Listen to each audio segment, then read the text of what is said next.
Yes, European cities are reportedly within range of Tehran's arsenal of missiles. US Ambassador to NATO is Matthew Whitaker, and he joins me now. Mr. Ambassador, if Iran attacks a NATO country, does that bring all of NATO into the fight directly against Iran? Good to be with you, Stuart. Obviously, Iran has already tried to attack a NATO ally, and that's what the two missiles that were fired at Turkey.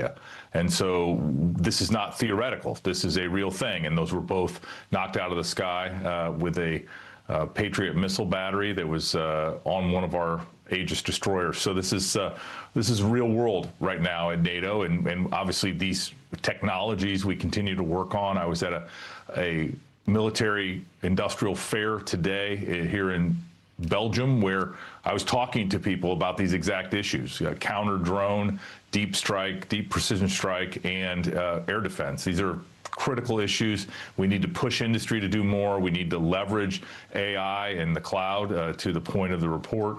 And these are things that we're not just kind of navel gazing. We are actually working on these every single day at NATO and across the U.S. government. Is there such a thing as a NATO shield?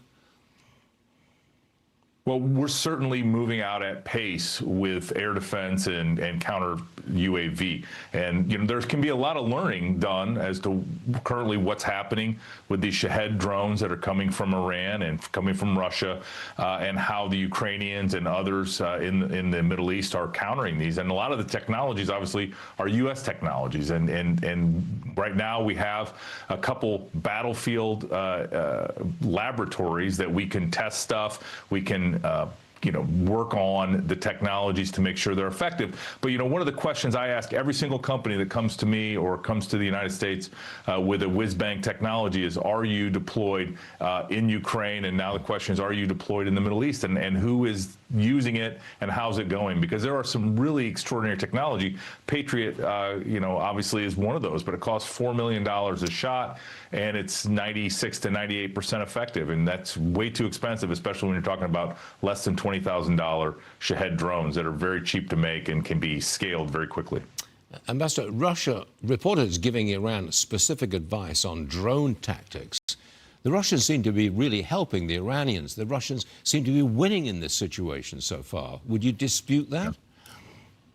Well, a couple things is, there's no indication that we can talk about publicly that the Russians are participating with the Iranians. And in fact, Steve Witkoff has said that the Russians told him that they are not. But even if they are, it's certainly not helpful, because the Iranians are getting their butts kicked by the United States. We've struck 6,000 targets over the last 12 days.